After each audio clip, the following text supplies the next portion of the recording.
ప్రభునామన చేరువచ్చిన మీకు అందరికీ కూడా మధుబాబు మినిస్ట్రీస్ తరఫున శుభాభివందనాలు. ఇవాళ పాఠ్యాంశం ఏంటంటే నిర్గమకాండం 14వ అధ్యాయం 2-3 వచనాలు. నిర్గమకాండం 14వ అధ్యాయం 2-3 వచనాల్లో ఇజ్రాయేలీలు తిరిగి పేహా హీరోతు ఎదుటను అనగా మిగ్దోలుకు సముద్రమును మధ్యనున్న బయల్స్ఫోన్ ఎదుటను దిగవలనని వారితో చెప్పును. దాని ఎదుట సముద్రం వద్ద వారు దిగవలను. అంటే ఇక్కడ మన సందర్భం ఏంటంటే వీళ్ళు ఇక్కడ నుంచి బయలుదేరినప్పుడు రామశేషు నుండి రామశేషు అంటే ఐగుప్తు. యేసోపు మరణం తర్వాత రామశేషు అనేటువంటి ఆయన యేసోపుని ఎరుగినటువంటి రాజు ఒక అతను వస్తాడు. అక్కడ రామశేషు పట్టణం కట్టిస్తారు. రామశేషు అన్న ఐగుప్తు అన్న ఒకటే. ఈ రామశేషు నుండి బయలుదేరిన తర్వాత ప్రజలు అక్కడ నుంచి 6 లక్షల మంది కాల్బలం 6 లక్షల మంది, 20 సంవత్సరాలు పైబడిన వాళ్ళంతా కూడా వారు కుటుంబ సభ్యులు మొత్తం కలిపి 20 లక్షల మంది ఐగుప్తు నుంచి బయలుదేరతారు. బయలుదేరినప్పుడు ఈయన ఏం చెప్తాడంటే, ప్రభు ఏం చెప్తాడంటే మోషేకి మార్గం ఎరుగుపరచమని చెప్తే అడుగుతాడు, విచారణ చేస్తాడు దేవుడి దగ్గర. అప్పుడు మోషే ఆలోచన వేరుగా ఉంటుంది, దేవుని యొక్క మార్గం, దేవుని యొక్క ఆలోచన వేరుగా ఉంటుంది. కాబట్టి ఇక్కడ మోషే ఏం చేస్తాడు, మోషేకి దేవుడు ఏం చెప్తాడంటే నిర్గమకాండం 14:2-3 ఇజ్రాయేలీలు తిరిగి పేహా హీరోతు ఎదుటను అనగా మిగ్దోలుకు సముద్రమునకు మధ్యనున్న బయల్స్ఫోన్ ఎదుట దిగవలనని వారితో చెప్పను. బయల్స్ఫోన్ ఎదుట దిగాలి. బయల్స్ఫోన్ అంటే దేవుని అభిప్రాయం ఏంటంటే బయల్స్ఫోన్ అంటే జాగ్రత్త అని. అంటే మీరు జాగ్రత్తగా ఉండాలి అంటే బయల్స్ఫోన్ దగ్గర దిగమని అన్నాడు. బయల్స్ఫోన్ దగ్గర అంటే వీళ్ళు రామశేషు నుండి బయలుదేరిన తర్వాత నిర్గమకాండం 13, 17, 18 ఏం చెబుతారంటే నిర్గమకాండం 13వ అధ్యాయం 17-18 వచ్చిన 17-18లో నిర్గమకాండం 13-17-18 వచనాల్లో ఏం చెబుతారంటే వీళ్ళు బయలుదేరిన తర్వాత వీళ్ళు ఏం చేస్తారంటే భయపడతారు. పోవటానికి అక్కడ సముద్రం అడ్డం వస్తుంది, ఎర్ర సముద్రం అడ్డం వస్తుంది. వీళ్ళంతా భయపడిపోతూ ఉంటారు. భయపడిపోయేటంలో ఏమంటాడంటే 17 వచనంలో ఏం 13వ వచనం 17వ వచనంలో ఏం చెప్తాడంటే, మరియు ఫరో ప్రజలను పోనీయగా దేవుడు ఈ ప్రజల యుద్ధం చూచున్నప్పుడు వారు పశ్చాత్తాపడి ఐగుప్తు తిరుగుదిరేమో అనుకొని ఫిలిస్తీన్ల దేశం సమీపమైనను ఆ మార్గం వారిని నడిపింపలేదు. ఫిలిస్తీన్ల దేశం సమీపమైనట్టు ఆ మార్గంలో వాళ్ళు నడిపింపలే. వాళ్ళు ఏం చేశారంటే చుట్టూ దారి అయితే దేవుడు ప్రజలను చుట్టుదారి ఎర్ర సముద్రము విమర్శలు అరడ మార్గం నడిపించను. ఇజ్రాయెల్ యుద్ధము సన్నద్ధులై అభివృద్ధిలోకి నుండి వచ్చింది. మోషే ఇక్కడ జరిగింది ఏంటంటే నిర్గమకాండం 13వ అధ్యాయం 17-18 22 వచనాలు ఏం చెప్తారంటే 22 వచనాల్లో 22 ఆయన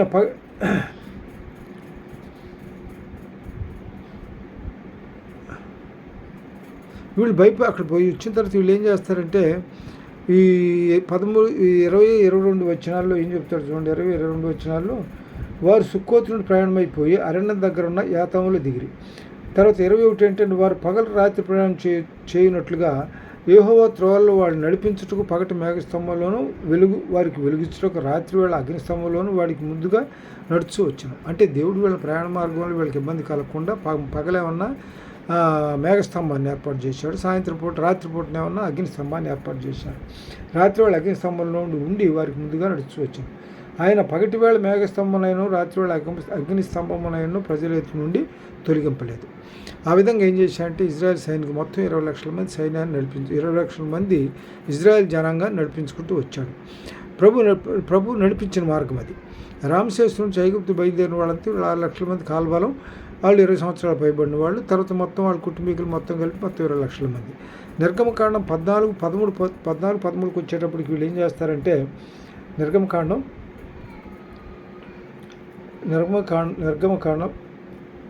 14వ అధ్యాయం నిర్గమకాండం 13-14లో ఏం చెబుతారంటే వీళ్ళు ఏం చేస్తారంటే వీళ్ళు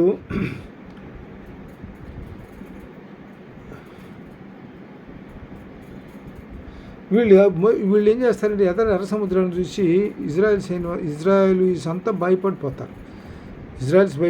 వాళ్ళు భయపడిపోయి వాళ్ళు ఏం చేస్తారంటే ఎదురున్న సమస్యను చూస్తారు. ఇజ్రాయిల్స్ అంటే ఎదురు కనపడుతున్నటువంటి సమస్యలు, ఎర్ర సముద్రం ఎట్లా దాటాలనేటువంటి సమస్యల గురించి ఆలోచిస్తారు. అయితే మోషే ఏం చేస్తాడంటే ఆ ఎదురున్న సమస్యను కాదు, దేవుని గురించి ఆలోచిస్తాడు, దేవుని విచారిస్తాడు. దేవునికి అసాధ్యమైంది ఏం కాదు కదా. అందువల్ల దేవుని విచారించాలి. ఏం చెప్తాడంటే మోషే 13 వచనంలో మోషే భయపడకుడి, యెహోవా మీకు నేడు కలుగజేయు రక్షణను మీరు ఊరక నిలుచుంటూ చూడండి. ఆయన మీకు కలగబోయే రక్షణ, వీళ్ళు భయపడుతున్నారు అనగా ఈ ఐగుప్తు సైన్యం వచ్చేస్తాను చంపేస్తారని ఉద్దేశంతో. అప్పుడు ఏం చెప్తాడు, యెహోవా మీకు నేడు కలుగజేయు రక్షణ మీరు ఊరక నిల్చుని చూడండి, మీరు నేడు చూసిన ఐగుప్తులను ఇక మీదట మరి అన్నాడును చూడరు. అసలు ఎంత కాన్ఫిడెన్స్ కూడా చెప్తాడు చూడు దేవుడు. మోషే ఆయనకి ఎంత విశ్వాసం అంటే వీళ్ళని దేవుడు నడిపింపు కాబట్టి మోషే ఎవరి వైపు చూశాడు, దేవుని వైపు చూశాడు. వీళ్ళేం సమస్య వైపు చూస్తే మోషే దేవుని వైపు చూశాడు. కాబట్టి అక్కడ అందుకని ఏం చెప్తానంటే నేడు చూచిన ఐగుప్తులు ఇక మీద మీరు అన్నాడును చూడరు. తర్వాత 14 వచనంలో ఏం చెప్తే యెహోవా మీ పక్షంగా యుద్ధం చేయును, మీరు ఊరకయే ఉండవలనని ప్రజలతో చెప్పాను. మీరు ఊరకనే ఉండబని ప్రజలతో. అయితే అక్కడ ఏం చేస్తాడంటే మోషే ఏం చేస్తాడంటే అంతలో యెహోవా మోషేతో నీవేళ నాకు మొరపెడుచున్నావు, సాగిపోవుడి అని ఇజ్రాయెల్తో చెప్పును. నీవు నీ కర్ర ఎత్తి ఆ సముద్రం వైపు నీ చెయ్యి చాపి దాన్ని పాయలు చేయము, అప్పుడు ఇజ్రాయేలీయులు సముద్రం మధ్యన ఆరిన నేల మీద నడిచిపోదురని చెప్పాడు. ఇక్కడ ఈయన కొంచెం ఎవరి వైపు చూశాడు, మోషే దేవుని వైపు చూశాడు, వీళ్ళేం సమస్య వైపు చూశారు. కాబట్టి దేవుడు ఏం చేస్తాడంటే దేవుడు కూడా ఏమంటాడు ఇక్కడ మోషేతో నీవేళ నాకు మొరపెడుచున్నావు, సాగిపోవుడి అని ఇజ్రాయెల్తో చెప్పు, నీవు నీ కర్రను ఎత్తే సముద్రం వైపు నీ చెయ్యి చాపి దాన్ని పాయలు చేయము, అప్పుడు ఇజ్రాయేలు సముద్రం మధ్యన ఆరిన నేలన నడిచిపోవద్దు. కాబట్టి దేవుడు చెప్పినట్టుగానే అక్కడ సముద్రం తూర్పు గాలి వల్ల ఏమవుతుంది, సముద్రం 2 పాయలు అయిపోతుంది. 2 పాయలు అయిన తర్వాత దానిలో ఆరిన నెలలో ఇజ్రాయెల్ జనాంగం అంతా నడిచిపోతారు. మనం ముందున్న సమస్యను చూసుకొని ముందుకు సాగిపోవాలంటే కొన్ని విషయాల్లో జాగ్రత్త పడాలి. అక్కడ ఇప్పుడు ఎవరిని వైపు చూశాడు, మోషే దేవుని వైపు చూశాడు. వీళ్ళేం సమస్య వైపు చూస్తే మోషే దేవుని వైపు చూశాడు. కాబట్టి సమస్య సామరస్యపూర్తిగా దేవుడే పరిష్కరించాడు. మా సమస్యకు పరిష్కారం ఎవరు? ఆయనే. ఆపదకాలం ముందు నన్ను నమ్ముకొని ఆపదకాలంలో కీర్తన 55:22 ఏం చెప్తాడంటే యెహోవాను నమ్ముకుము, ఆయన నిన్ను ఆదుకుంటాడని చెప్పాడు. యెహోవాని నమ్ముకుంటే ఆయన నిన్ను ఆదుకుంటాడు. ఆపదకాలం ఆయన, ఎందుకంటే 18వ వచ్చిన కీర్తన 18లో ఏం చెప్తాడంటే ఆయనే కేడము ఆశ్రయదుర్గం అని చెప్తాడు. నేనే కేడమును ఆశ్రయదుర్గం అన్నాడు. నమ్ముకొని తగిన సహాయకుడు ఆయన. కాబట్టి ఇక్కడ దీనిలో ఆధ్యాత్మికంగా జీవితాన్ని ఇక్కడ కొన్ని విషయాల్లో మనం జాగ్రత్త పడాలి. ఇప్పుడు మనం మామూలుగా భౌతికమైన జీవితంలోకి వచ్చేటప్పుడు కొన్ని విషయాల్లో మనం జాగ్రత్త పడతాం. కానీ ఆధ్యాత్మిక జీవితంలో మనం జాగ్రత్త పడాలంటే కొన్ని విషయాలు జాగ్రత్తగా ఉండాలి. భౌతిక జీవితం అంటే మనకు ఆ మధ్య కోవిడ్-19 వచ్చింది.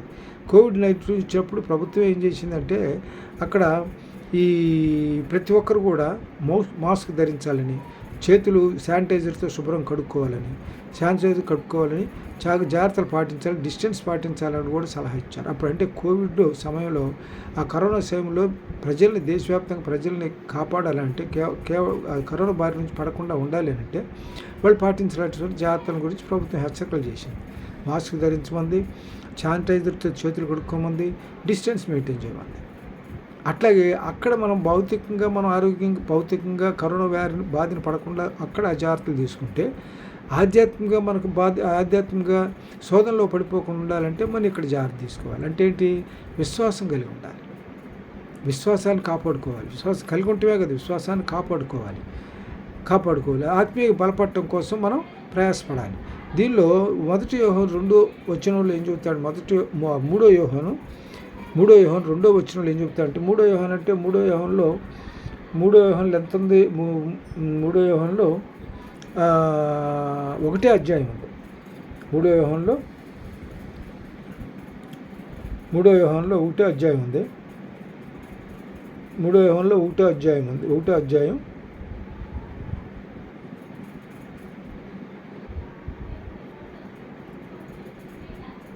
3వ యోహానులో 1వ అధ్యాయం, ఒక అధ్యాయమే ఉంది. ఒక అధ్యాయంలో 2వ వచనం చదువుదాం. ప్రియుడా, నువ్వు ఆత్మలో వర్ధిల్లు ప్రకారం అన్ని విషయంలో వర్ధిల్లుచు సౌఖ్యంగా ఉండవాలని ప్రార్థించున్నాను. మనం ఎట్లా ఉండాలి? అన్ని విషయాల్లో వర్ధిల్లాలంటే, ఆత్మీయంగా బలపడాలంటే, ఆత్మలో కొన్ని జాగ్రత్తలు తీసుకోవాలంటే ఆత్మీయ ముందు బలపడాలి, విశ్వాసంలో బలపడాలి, స్థిరపడాలి. దీనిలో 11వ అధ్యాయం హెబ్రీయులకు రాసిన పత్రిక 11వ అధ్యాయం 6వ వచనంలో ఏం చెబుతారంటే విశ్వాసం లేకుండా దేవునికి ఇష్టడై ఉంటే అసాధ్యం. కాబట్టి విశ్వాసం కలిగి ఉండాలి. విశ్వాసంలో మనం బలంగా ఉండాలి. మనం ఆధ్యాత్మిక బలపడాలంటే ఆత్మలో వర్ధిల్ల ప్రకారం అన్ని విషయాల్లో వర్ధిల్లాలి. అంటే ఆత్మలో వర్ధిల్లాలంటే ఏంటి? విశ్వాసాన్ని కాపాడుకోవాలి, ఆధ్యాత్మిక జీవితాన్ని గడపాలి.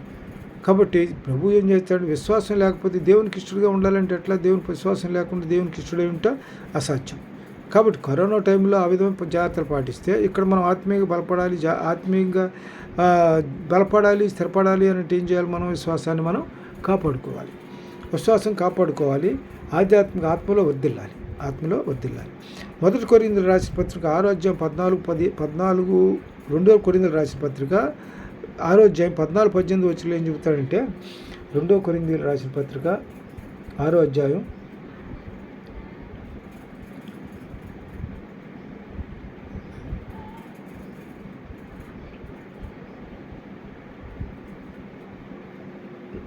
2 కొరింథీయులకు రాసిన పత్రిక 6వ అధ్యాయం 14 వచనంలో 6వ అధ్యాయం 14-15 వచనాలు ఏం చెబుతాడు ఒకసారి చూద్దాం.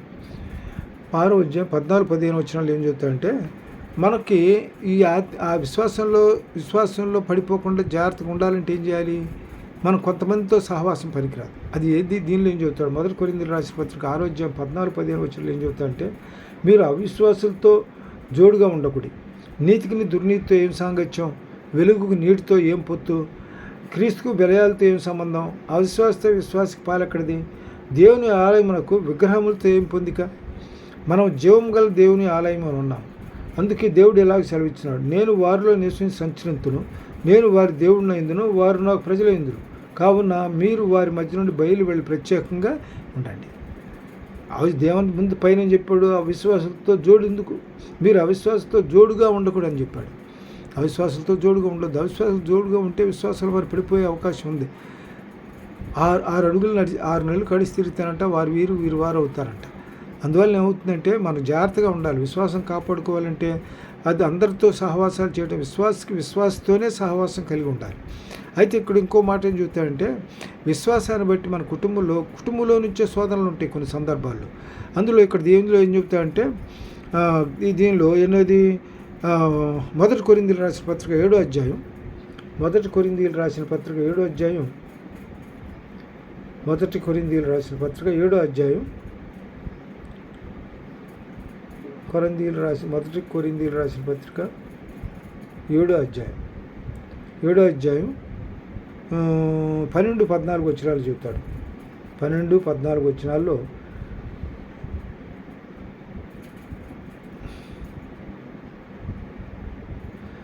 ఏ సహోదరికైనా అవిశ్వాసరాలైన భార్య ఉండి ఆమె అతనితో కాపురం చేయ నిష్టపడిన ఎడల అతడు ఆమెను పరీక్షించకూడదు. ఏమని అవిశ్వాసరాల భార్య ఉందనుకోండి, వివాహం చేసుకునే సమయంలో అవిశ్వాసాలు అనేటువంటిది కొన్నిసార్లు ఆలోచిస్తాం, కొన్నిసార్లు ఆలోచించాం.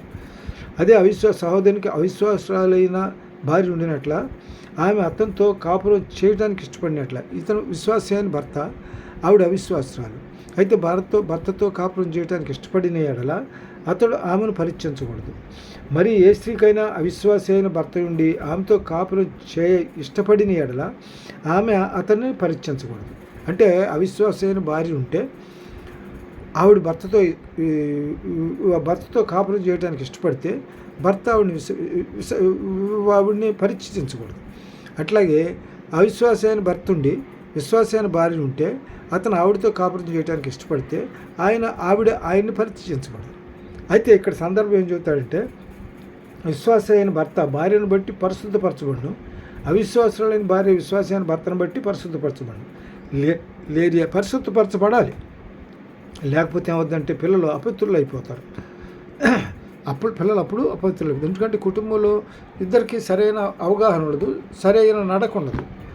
పిల్లల్ని సరిగ్గా క్రమశిక్షణలో పెంచగలిగేటువంటి అభిప్రాయాలు ఇద్దరికి ఉండవు, భిన్న అభిప్రాయాలు కలిగి ఉంటారు. కాబట్టి అందువల్ల ఇక్కడ ఏం చెప్తాడంటే అవిశ్వాసైన భార్యను బట్టి భర్త భార్యను బట్టి పరిశుద్ధపరచబడాలి, అవిశ్వాసరాలైన భార్య విశ్వాసైన భర్తను బట్టి పరిశుద్ధపరచబడాలి. కాబట్టి ఇక్కడ మనకి ఎవరిని గురించి చెప్తున్నాడంటే సహోదరులను గురించి చెప్తున్నాడు ఎక్కువగా. ఇందులో మనకి ఇంకో మాట చెబుతాడు, మనకి ఇక్కడ అందరూ వీళ్ళతోనే సహవాసం చేయాలంటే కుదరదుగా. అదే దీనిలో కొరింథీయులకు రాసిన పత్రిక 2వ అధ్యాయం, కొరింథీయులకు రాసిన పత్రిక 5వ అధ్యాయం 9 నుంచి 13 వరకు చదువు. మొదటి కొరింథీయులకు రాసిన పత్రిక 5వ అధ్యాయం 9 నుంచి 5వ అధ్యాయం ఎన్నో వచనాలు చూద్దాం. 9 నుంచి 13 వచనాలు. 9 నుంచి 13 వచనాలు ఏం చెప్తారంటే, జాగ్రత్తతో కను పాతదైన పులిపిండితోనైనను దుర్మార్గతయు దుష్టత్వమును పులిపిండితోనైనను కాకుండా నిష్కాపట్యమును సత్యమును పులియని రొట్టెలతో పండుగ ఆచరిస్తాం. అంటే ఈ పస్కా పండుగ ఆచరించే సందర్భం అక్కడ పండుగ ఆచరించే సందర్భంలో ఏం చేయాలి, మనకి పాతదైన పులిపిండితోనైనను దుర్మార్గతయు దుష్టత్వములను పులిపిండితోనైనా కాకుండా, పులిపిండి అంటే ఎలాంటిదంటే దుర్మార్గతయు దుష్టత్వం అనేటువంటిది కాకుండా నిష్కాపట్యమును సత్యమును పులియని రొట్టెల పండుగ ఆచరిస్తాం. అంటే అక్కడ పండుగ ఆచరించేటప్పుడు అది ఎట్లా ఉండాలి, దుర్మార్గతయు దుష్టత్వమును కలిగిన వారితో కలిసి మనం చేయకూడదు. అంటే అబద్ధ బోధకులతో అక్కడ మనం ఉండకూడదు. పులియని పిండి అంటే అబద్ధ బోధకులని. తర్వాత దీనిలో మనకి ఇంకో ఏం చెప్తారంటే 5:9 ఏం చెప్తారంటే, జారులతో సాంగత్యం చేయవద్దని నా పత్రికలో మీకు రాసి ఉంటుంది. జారులతో సాంగత్యం చేయొద్దు. ఎందుకంటే అయితే ఈ లోకపు జారులతోనైనా లోబులతోనైనా దోచుకుని వారితోనైనా విగ్రహారాధకులతోనైనా ఏమాత్రము సాంగత్యం చేయవద్దని కాదు. అంటే ఈ లోకంలో ఉన్న వాళ్ళు ఎక్కువ మంది వాళ్ళేగా, విశ్వాసులు తక్కువ మంది. విశ్వాసులు అంటే అస్వవిశ్వాసం కోసం మనం వెతికి విశ్వాసంతో సహాయం చేయాలంటే లోకంలో జీవించడం కష్టం. మానవుడు సంఘజీవి కాబట్టి సంఘంలో సమాజంలో జీవించాలి కనుక ఇక్కడ మనకేంటనమాట, ఈ లోకపు జారులతోనైనా లోబులతోనైనా దోచుకుని వారితోనైనా విగ్రహారాధకులతోనైనా ఏమాత్రము సాంగత్యం చేయవద్దని కాదు. అలాగైతే మీ లోకంలో ఉండి వెళ్ళిపోవాల్సి వచ్చింది కదా. అందుకని ఇప్పుడైతే సహోదరుడు అనబడిన వాడు ఎవడైనాను, మనలో సహోదరుడు అనబడి వాడు ఎవడైనాను జారుడు కానీ లోబు కానీ విగ్రహారాధకుడు కానీ తిట్టుపోతు కానీ త్రాగుపోతు కానీ దోచుకునేవాడు కానీ అయ్యున్నాడలా అట్టి వారితో సాంగత్యం మనం చేయకూడదు. ఇక్కడ మనకు 2 విషయాలు చెప్తున్నాడు. మన విశ్వాసంలో జాగ్రత్తగా ఉండాలంటే, ఆధ్యాత్మిక బలపడాలంటే మనకేంటనమాట, అవిశ్వాసమైన భార్యతో విశ్వాసమైన భర్త అవిశ్వాసమైన భార్య అయి ఉంటే ఆవిడ నీతో సంసారం చేయడం ఇది కాపురం చేయడానికి ఇష్టపడితే ఆవిడని పరీక్షించకూడదు. అట్లాగే విశ్వాసమైన భార్య అవిశ్వాసమైన భర్త ఉన్నప్పుడు అతను ఆవిడతో కాపురం చేయడానికి ఇష్టపడితే ఆవిడ ప్రయత్నించకూడదు. ఒకటి. రెండోది ఏంటంటే ఇక్కడ మనకి ఈ లోకపు జారులతోనూ లోబులతోనూ మనం సాంగత్యం చేయకూడదని ఎందుకు చెప్తున్నాడు? లోకపు జారులతో సాంగత్యం చేయకూడదంటే అలాగైతే మీరు లోకం నుండి ఎక్కడికో వెళ్ళిపోవాలి. మానవుడు సంఘజీవి కాబట్టి సంఘంలో జీవించాలి కనుక ఆడు ప్రత్యేకంగా ఉండాలి అంటే మన లోకంలో నుంచి వెళ్ళిపోవాలి. ఆయన ఇక్కడ పౌలు భక్తుడు చెప్తుంది ఏంటంటే, ఈ లోకపు ఇప్పుడైతే సహోదరుడైన పైన వాడు ఎవడైనా జారుడు కానీ లోబి కానీ విగ్రహాదుడు కానీ తిట్టుపోతు కానీ త్రాగుపోతు కానీ దోచుకుని వాడు కానీ అయ్యున్నాడులా అట్టివానితో సాంగత్యం చేయవాలి. అప్పుడు ఏమవుతుందంటే మనం కూడా విశ్వాసంలో బలహీనపడిపోతాం. కాబట్టి ఇక్కడ ఇంకో విషయం ఏం చెబుతారంటే 1 కొరింథీయులకు రాసిన పత్రిక 6వ అధ్యాయం 9-10 వచనాల్లో అన్యాయస్తులు దేవుని రాజ్యానికి వారసులు కాలేరు. మొదటి కొరింథీయులకు రాసిన పత్రిక 6వ అధ్యాయం 9-10 వచనాల్లో 1 కొరింథీయులకు రాసిన 6వ అధ్యాయం 9-10 వచనాల్లో ఏం చెప్తున్నాడంటే, 9 వచనాల్లో అన్యాయస్తులు దేవుని రాజ్యమునకు వారసులు కానేరని మీకు తెలియదా? మోసపోకుడి, జాగరులైనను విగ్రహారాధికులైనను వ్యభిచారులైనను ఆడంగితనవారైనను పురుష సమయకులైనను దొంగలైనను లోబులైనను తాగుబోతులైన దోషులైన దోచుకుని వారు దేవుని రాజ్యానికి వారసులు కాలేదు. ఇప్పుడు మనం ఏంటంటే దేవుని పట్ల విశ్వాసం ఎదుగుతున్న దేవునికి ప్రియమైనటువంటి బిడ్డలకు మనం జీవిస్తున్నాం కాబట్టి మనకి వీళ్ళతో పొత్తు పెట్టుకుంటే మన దేవుని రాజ్యానికి వారసులు మనం కానేరం. కాబట్టి ఏంటంటే వాళ్ళకి మనం ప్రత్యేకించబడిన వాళ్ళకి విశ్వాసులు అంటే దేవుని బిడ్డలు, దేవుని ఫాలోవర్స్ కాబట్టి దేవుని అనుసరించి జనాంగం కనుక మనం ఎట్లా ఉండి ప్రత్యేకంగా జాగ్రత్తగా మన విశ్వాసాన్ని కాపాడుకోవాలి. హెబ్రీయులకు రాసిన పత్రిక 12వ అధ్యాయం 16వ వచనంలో ఏం చెప్తారంటే చూద్దాం ఒకసారి. ఒక పూట కూటి కొరకు తన జ్యేష్ఠత్వ హక్కు అమ్మివేసిన ఏసావు వంటి భ్రష్టుడైన వ్యభిచారైన ఉండునేమో అని జాగ్రత్త పడాలి. ఇక్కడ మనం కీ పాయింట్ ఏంటంటే జాగ్రత్త పడుట అనేటువంటిది కీ పాయింట్. మనం ఏ విషయాల్లో జాగ్రత్త పడాలి, మన విశ్వాసంలో బలపడాలంటే కొన్ని విషయాలు జాగ్రత్త పడాలి. బయట పరిస్థితులను పరిస్థితులను బట్టి కొన్ని విషయాలు మనం జాగ్రత్త పడాల్సిన అవసరం ఉంది. కాబట్టి ఇక్కడ మనం జాగ్రత్త పడటం అనేటువంటి కీ పాయింట్ ఆధారం చేసుకొని ఇప్పుడు మనం ఒక 3 విషయాలు మాట్లాడుకుంటే, ఒకటి హెబ్రీయులకు రాసిన పత్రిక 12:16 ఒక పూట కూటి కొరకు కూటి కొరకు తన జ్యేష్ఠత్వ హక్కును అమ్మివేసిన ఏశావు వంటి భ్రష్టుడైన వ్యభిచారైన ఉండనేమోనని జాగ్రత్త. భ్రష్టుడైన వ్యభిచారం ఇక్కడ ఏం చెప్తున్నాడంటే, మనకి ఎవరితో సాంగత్యం వద్దని చెప్తున్నాడు. ఇక్కడ ఎవరితో సాంగత్యం చెప్పాడు. ఇప్పుడు మనకి దుష్టులతోనూ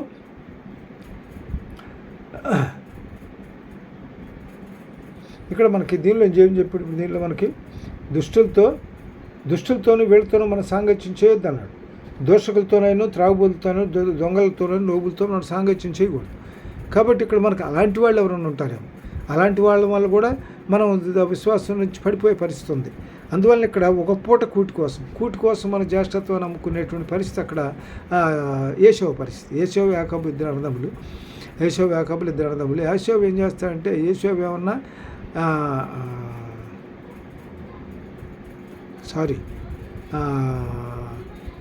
ఆదాము సంతతి కయ్యూను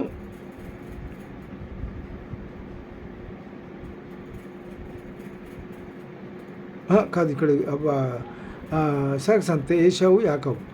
ఏశావు వేటగాడు, యాకోబు ఏమన్నా అతను గొర్రెల కాపరి. అయితే ఇక్కడ గొర్రెల కాపరికి యాకోబు ఏం చేస్తాడంటే, ఒక పూట మంచి ఎర్రగా ఉండే అన్న కూర చిక్కుడుగాయల కూర చేసుకుంటాడు. ఎర్రగా కనపడుతుంది. ఏశావు వేటకెళ్ళి వచ్చిన తర్వాత అలిసిపోయి, నాకు ఎర్రగా ఉన్న కూర పెట్టమని చెప్పి అడుగుతాడు. కూర ఉంది, నాకు ఆకలికి కూర పెట్టమని చెప్పి, ఆకలి తీసుకోవడానికి కూర ఇవ్వమని చెప్తే ఇస్తాడు. అయితే అక్కడ ఏం చేస్తాడంటే, యాకోబు ఏం కుయుక్తిగా, నీ జ్యేష్ఠత్వ హక్కు నాకు ఇస్తే నేను నీకు కూర ఇస్తానంటాడు. అతను ఏం చేస్తాడంటే, జ్యేష్ఠత్వ హక్కు అంటే ధర్మశాస్త్రం ప్రకారం ఏమంటే, జ్యేష్ఠుడికి తండ్రి సంపాదనలో 2 పాళ్ళు జ్యేష్ఠుడికి వెళ్తుంది. ప్రతి దానిలో కూడా అతను జ్యేష్ఠత్వ హక్కులు కలిగి ఉంటాడు. ఇక్కడ ఏం చేస్తాడంటే, తన భ్రష్టత్వాన్ని బట్టి, తనలో ఉన్నటువంటి దుర్మార్గతను బట్టి, మూర్ఖతను బట్టి ఏం చేస్తాడంటే, తన జ్యేష్ఠత్వాన్ని వదిలేసుకుంటాడు. అందుకని ఇక్కడ ఏం చెప్తున్నాడంటే, ఒక పూట కూటి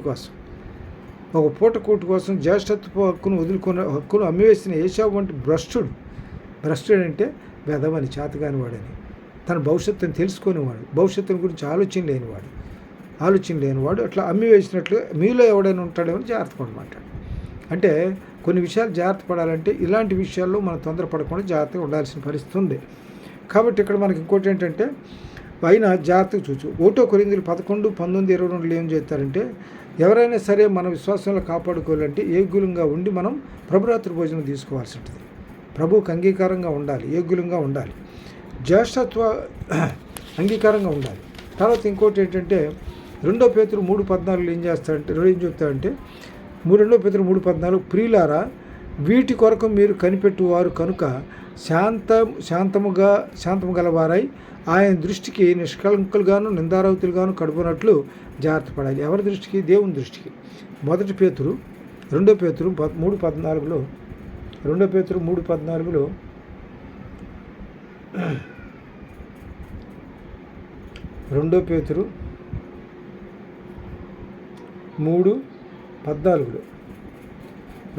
3:14 ఏం చెప్తాడంటే, ప్రియులారా వీటి కొరకు మీరు కనిపెట్టువారు కనుక, ఏటి కొరకు కనిపెట్టాలి తర్వాత మాట్లాడతాం. ఇది వాక్యం చదువుకున్న తర్వాత, కనిపెట్టువారు కనుక శాంతం గలవారై ఆయన దృష్టికి నిష్కళంకులుగాను నిందారవతులుగాను కనపడినట్టు జాగ్రత్తగా ఉండడు. ఏ విషయాల్లో పైన 2 వాక్యాలు చూద్దాం. 3:11 ఇవన్నీ ఇట్లు లయమైపోయినట్టు కనుక ఆకాశములు రవులుకొని లయమైపోయినట్టు పంచభూతములు మహావేడలతో కరిగిపోయినట్టు దేవుని దినపు రాకడ కొరకు కనిపెట్టుచు దాన్ని ఆశతో అపేక్షించు మీరు పరిశుద్ధమైన ప్రవర్తనతోనూ భక్తితోనూ ఎంతో జాగ్రత్త కలిగి ఉండాలి. అంటే దేవుని రాకడ కోసం ఎదురు చూసే వాళ్ళంగా మనం ఎట్లా ఉండాలి? పరిశుద్ధమైన ప్రవర్తనతోనూ భక్తితో ఎంతో జాగ్రత్తగా ఉండాలి. అయినను మనం ఆయన వాగ్దానం బట్టి కొత్త ఆకాశం కొరకు కొత్త భూమి కొరకు కనిపెడుతున్నాము, వాటి యందు నీతి నివసించును. ప్రియులారా నీతిని విశ్వసించేటు ఆకాశం కొరకు కొత్త భూమి కొరకు కొత్త ఆకాశం కొరకు కనిపెట్టుంటున్నాం కాబట్టి వీటి కొరకు మీరు కనిపెట్టువారు కనుక శాంతము గలవారా ఆయన దృష్టికి ఎట్లా ఉండాలి? మీరు నిష్కలంకంగాను నిందారహితులుగాను ఉంటాని జాగ్రత్త పడాలి. ఎందుకు దేవుని రాజ్యానికి వారసులం కావాలి అని అంటే మనలో నిష్కలంకులంగాను నిందారహితులంగా ఉండాలి. అంటే మళ్ళీ ఇంకోటి కూడా ఉంది, మనం సిద్ధపడాలి. దేవుని రాకడ కోసం సిద్ధపడాలి. బుద్ధి లేని కనికలు బుద్ధి కనికల గురించి మనకు తెలిసిన విషయమే కదా.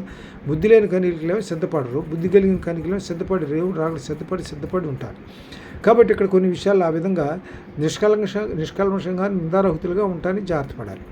తర్వాత మత్తయి సువార్త 6:4 మనం ఎట్లా ఉంటే మనుషులు కనపడవలనని నీతి కార్యములను జరిగించకూడదు. మత్తయి సువార్త 6:1-4 మత్తయి సువార్త 6:1-4 ఏం చెప్తారంటే,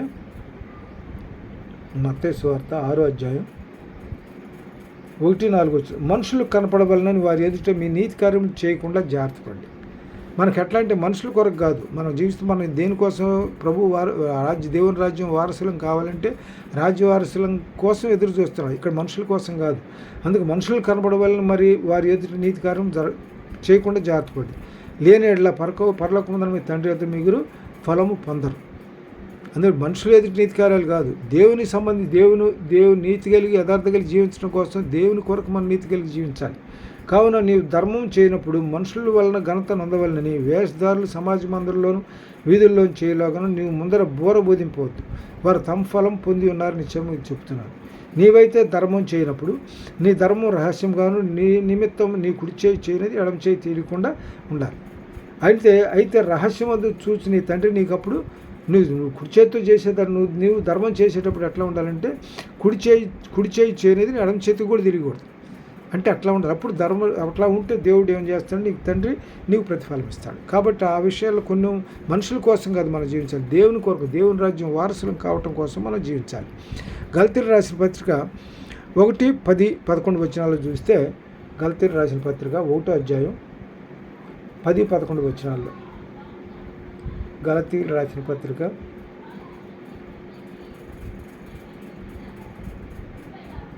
గలతీయులకు రాసిన పత్రిక 1వ అధ్యాయం 10-11 1వ అధ్యాయం 10-11 చూస్తే 10-11 ఏం చెప్తాడంటే, పౌలు భక్తుడు ఏమంటాడంటే వాళ్ళతో చెప్తాడు, మేము ఇదివరకు చెప్పిన ప్రకారం ఇప్పుడు మరలా చెప్తున్నాను, మీరు అంగీకరించిన స్వార్థ కాక మరి ఒక్కటి ఎవడైనానో మీకు ప్రకటించిన వాడు శాపగ్రస్తుడవుతాడు. దేవుని స్వార్థ తప్ప మరి ఏది బోధించిన వాడు అంటే అబద్ధ బోధ ఏది చేసిన వాడు శాపగ్రస్తుడవుతాడు. ఇప్పుడు నేను మనుషుల దాన్ని సంపాదించుకొనిచున్నానా, దేవుని దాన్ని చూస్తున్నానా, నేను మనుషులు సంతోషపెట్టగోరుచున్నానా? నేను ఎప్పటికీ మనుషులు సంతోషపెట్టవాడిని అయితే క్రీస్తు దాసుడును కాకపోదు. నేను మనుషులు దాన్ని చేయటం కోసం నేను సువార్త ప్రకటించాల. సువార్త ప్రకటించడం నాకు భారం, ఆత్మలు సంపాదించడం నా భారం అన్నాడు. బ్రతుకుంటే క్రీస్తే, చావైతే లాభం అన్నాడు. మంచి పోరాడితే నేను ప్రాణం తుదముట్టించిందని కూడా చెప్తాడు పౌలు భక్తుడు. అంటే దేవుని కోసమే ఆయన ఇక్కడ ఈ లోకంలో ఉంటేనే బ్రతుకుట క్రీస్తే, చావైతే లాభం అనే మాట ఎందుకన్నాడంటే బ్రతుకుంటే దేవుని పరిచర్య చేస్తే, చావైతే దేవుని సన్నిధిలో ఉంటా. అది ఆయన ఉద్దేశం. తర్వాత కొలసీలు రాసిన ప్రతి 3:17 ఏం చెప్తాడంటే, మనం ఏం చేసినా కూడా దేవుని మహిమ కొరకే చేయాలి. మీరు ఏం చేసినో అది మనుషుల నిమిత్తం కాక మాట చేత కానీ క్రియ చేత కానీ ఏది చేసినా కూడా దేవుని నిమిత్తమే చేయాలి. దీనిలో 1 కొరింథీ 10:31 ఏం చెప్తాడంటే, మీరు భోజనం చేసినా పాలన చేసినా కూడా దేవుని మహిమ కొరకే జరగాలి.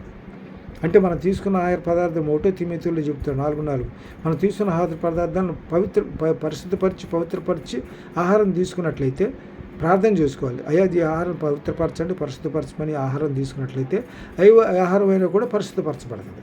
దానివల్ల మనకి మంచి ఆరోగ్యం మనం పొందుకోగలుగుతాం. అందువల్ల ఏంటంటే మనం భోజనం చేసిన పాలన చేసిన ఏది చేసిన దేవుని మరి కొరకే చేయాలి. 1వ దినవృత్తాంతాలు 16, 28, 29 చూడండి. దేవుని మహిమ కొరకు చేయటం అంటే మత్తయి సువార్త 5:16 చూద్దాం. మత్తయి సువార్త 5:16 మత్తయి సువార్త 5:16 మత్తయి సువార్త 5:16 ఏం చెబుతా అంటే, మత్తయి సువార్త 5:16లో మనుషులు మీ సత్క్రియలను చూసి పరలోకమందున మీ తండ్రిని మహిమపరచినట్లు వారి ఎదుట మీ వెలుగు ప్రకాశించినది. మనుషులు మనం ఎట్లా ఉండాలి? మనుషుల మధ్య మన సత్క్రియలు ఉండాలి, మంచి మంచి నడవడిక కలిగి ఉండాలి, మంచి నడత కలిగి ఉండాలి. అందువల్ల మనుషులు ఏం చేయాలంటే మన సత్క్రియలను చూసి మన వలన దేవుడు మహింపరచబడాలి. మన సత్క్రియ అదే మనుషులు మీ సత్క్రియలను చూసి పరలోకమందున మీ తండ్రిని మహింపరచినట్లు వారి ఎదుట మీ వెలుగును ప్రకాశింపనివ్వండి. అయితే ఇక్కడ మనకేంటనమాట, మనం ఏది చేసినా కూడా దేవుని మహిమ కొరకే మనం చేయాలి. దేవుని మహిమ అంటే మన ప్రవర్తన ఎట్లా ఉండాలి? దేవుని మహిమపరచబడే విధంగా మన ప్రవర్తన ఉండాలి. తర్వాత ఇంకోటి ఏంటంటే దీనిలో ప్రవర్తన ఉండాలి.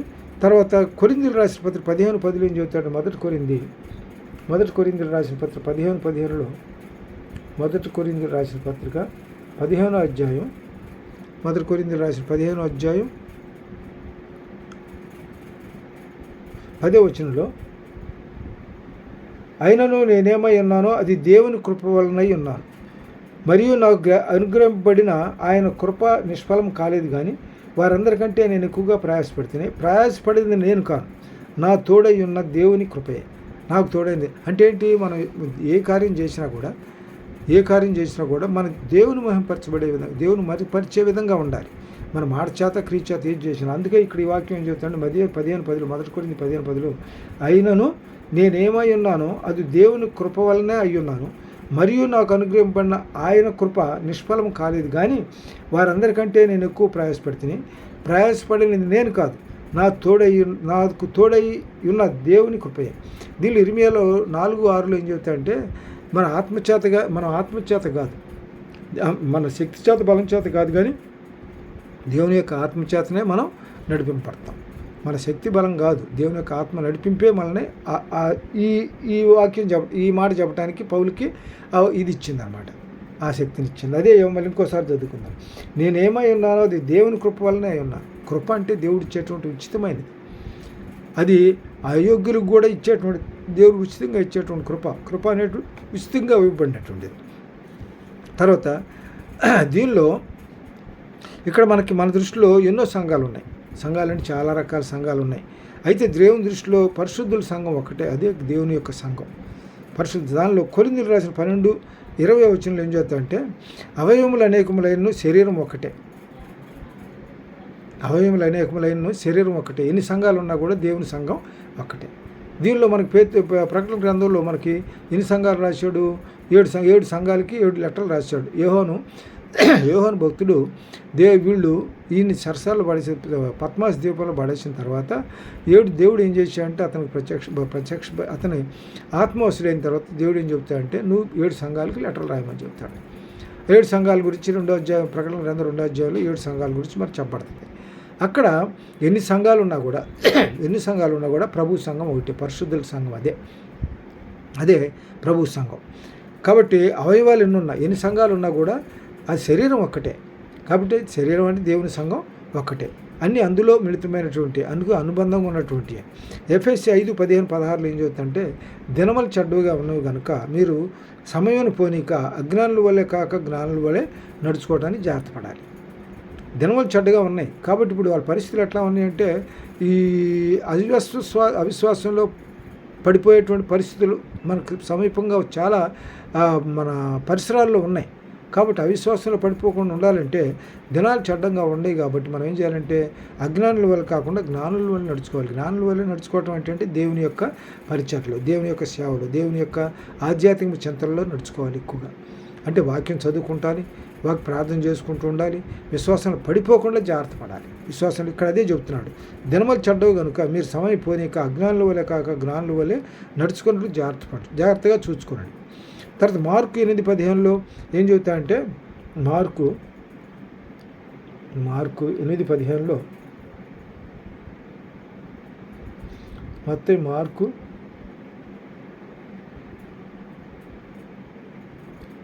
8:15 ఏం చెబుతా అంటే చూద్దాం ఒకసారి. ఆయన పరిసయ్యులు పులిసిన పిండిని గూర్చి హెరోదు పులిసిన పిండిని గురించి జాగ్రత్త పడుని వారికి హెచ్చరింపగా, ఎవరు హెచ్చరించారో ఆయన చూసుకొనుడి. పరిసయ్యులు పులిసిన పిండిని గురించి హెరోదు పులిసిన పిండిని గురించి జాగ్రత్త పడి తమ యొద్ద ఇక్కడ పులిసిన పిండి అని ఏంటంటే అబద్ధ బోధ అని. కొంచెం పులిసిన పిండి అయినా ముద్దంతా పాడు చేస్తుంది. అంటే నువ్వు ఎంత విశ్వాసంలో ఉన్నా కూడా ఈ అబద్ధ బోధకుల విషయంలో జాగ్రత్తగా ఉండమంటాడు. అబద్ధ బోధకుల విషయంలో జాగ్రత్తగా ఉండాలి. దీనిలో ఈ బిలాం బోధ, నికలాయితుల బోధలు ఉన్నాయి. ఈ బిలాం బోధ, నికలాయితుల బోధలు ఎలాంటంటే అక్కడ మోయాబీలు చాలా అందగాడు. ఈ బాలాకుతో ఏం చెప్తాడంటే, బాలాకు మోయాబీలను తీసుకొచ్చినట్లయితే ఇజ్రాయెల్ని మీరు దండించడానికి మార్గాలు చాలా సుగమం అవుతాయని చెప్తాడు. ఎట్లా అంటే మోయాబీలు అందగాళ్ళు కాబట్టి, ఆడ మోయాబీలు స్త్రీలు అంత అందగాళ్ళు కాబట్టి వాళ్ళు తీసుకొచ్చి ఇజ్రాయెల్ మధ్య వదిలిపెడితే వీళ్ళు ఏం చేస్తారంటే పాపం చేస్తారు. పాపం చేస్తే వాడిని శిక్షించడానికి అవకాశం ఉంటుంది. దేవుడికి కూడా కోపం వస్తుంది. దేవుడు వాడికి దూరం అవుతాడనేటువంటి ఈ సలహా ఇస్తాడు బాలాక్కి. ఎవరు? బిలాం. అంటే ఇక్కడ ఏంటనమాట, అక్కడ పాపంలో నెట్టివేయబడాలంటే మోయాబీలు అందగత్తులు ఆకర్షణ కలిగిన వాళ్ళు కాబట్టి వాళ్ళని తీసుకొచ్చి ఇక్కడ చెప్పడం అలాంటి బోధలు. అలాంటి నికలాయితుల బోధ కూడా ఇలాంటి బోధలు ఏంటంటే పరిశుద్ధుల నుంచి వాళ్ళు పాడు చేయటం కోసం, పరిశుద్ధుల్ని అపరిశుద్ధులుగా చేయటం కోసం వీళ్ళు బోధించేటువంటి బోధలు ఈ అబద్ధ బోధలు ఉంటాయి. ఇవి అబద్ధ బోధలు. అయ్యే కాకుండా మనం రక్షణానుభవంలోకి నడిపించేటువంటి బోధలు కాదు ఇవి. ఈ లోకమంతా ఎట్లా ఉందన్నమాట, ఈ లోకమంతా అట్లా ఈ లోకం ఎట్లా ఉందంటే ఈ అవిశ్వాసాలతో నిండుకొని ఉంది. ఈ లోకమునైనా ప్రేమించకూడదని చెప్తాడు. లోకంలో ఉన్నదంతా కూడా దేవుని వల్ల కలిగింది కాదు. ఏది లోకంలో ఉన్నదంతా శరీరాశ, నేత్రాశ, జీవడము, లోకంలో ఇవన్నీ దేవుని వల్ల కలిగినవి కాదు. కాబట్టి లోకాన్ని మనం ప్రేమించవద్దు. లోకాన్ని ప్రేమించి మనం దేవుని ప్రేమకి దూరం అయిపోతాం. కాబట్టి లోకంలో ఉన్నదంతా శరీరాశ, నేత్రాశ, జీవడములు కనుక వాటి దూరంగా ఉండాలి మనం. తర్వాత ఇందులో ప్రకటన గ్రంథం 2:14-15 నుంచి చెబుతాడంటే ఇదే బిలాం బోధ, నికలాయితుల బోధల గురించి 2 ప్రకటనలు చెప్తాడు. తర్వాత 5వ లూకాసు వార్త 21:34 నుంచి చెప్తుంటే మీ మీదకు ఉరి వచ్చినట్లు కాకుండా మీ విషయమై మీరు జాగ్రత్త పడండి. మీ మీదకు ఉరి వచ్చినట్లుగా కాకుండా, అంటే ఎవరు ఉరి వచ్చేది? సాతాను మన మీదకు ఉరిగా వచ్చి మన శోధనలోకి నెట్టేయకుండా ఉరి వచ్చినట్టు కాకుండా సాతాను గురించి జాగ్రత్త పడమన్నాడు. అబద్ధికుడు వాడు అపాధి జనకుడు, వాడు అబద్ధికుడు, వాడు అబద్ధికుడు అబద్ధికుడు అబద్ధానికి జనకుడు వాడు. అందువల్ల ఏంటంటే అబద్ధాలను తీసుకొచ్చి మన ముందు నేను పెట్టి ఇది మంచిది అని చెప్తాడు. దేవుని యొక్క విశ్వాసంలో ఎదిగే వాళ్ళకి సాతాను ఎలాంటి శోధనలో నెట్టేయడానికే సిద్ధపడతాడు. దేవుని యొక్క దీని బోధ ఎట్లా ఉంటుందంటే మనకి యథార్థమైంది, నీతి కలిగింది, మన రక్షణ అనుభవంలో నడిపించేటువంటిది. సాతాను బోధ ఎట్లా ఉంటుంది? దేవుని చెప్పే బోధ పూర్తి వ్యతిరేకమైన బోధ, అంటే శోధనలోకి నెట్టేసేటువంటి బోధ. అందువల్ల ఏంటంటే మీ మీదకి ఉరి వచ్చినట్లు కాకుండా మీ విషయమై మీరు జాగ్రత్త పడండి. దీని సామెతలు 29:15 ఏం చెప్తాయంటే 29:25లో భయపడటం వల్ల ఏమవుతుందంటే ఉరి వచ్చుద్ది. దేవుని భయపడటం వల్ల ఉరి వచ్చుద్ది. దేవుని నమ్మిన వాడికి సురక్షితంగా ఉంటాడు. దేవుని యందు విశ్వాసం ఉంచినాడు సురక్షితంగా ఉంటాడు అన్నమాట. మనం దేవుని పట్ల విశ్వాసం కలిగి నడుచుకోవాలి. ఇప్పుడు సాతాన్ని గద్దించదు. నువ్వు సాతాన్ని ఏం చేస్తాడు? మన దేవుడు సింహం వల్ల గర్జిస్తున్నాడు సాతాన్ని. మనం ఏం చేయాలి? దేవుని లోబడి సాతాన్ని గద్దిస్తే మన దగ్గర నుంచి పారిపోద్దని దేవుడు సెలవిస్తున్నాడు.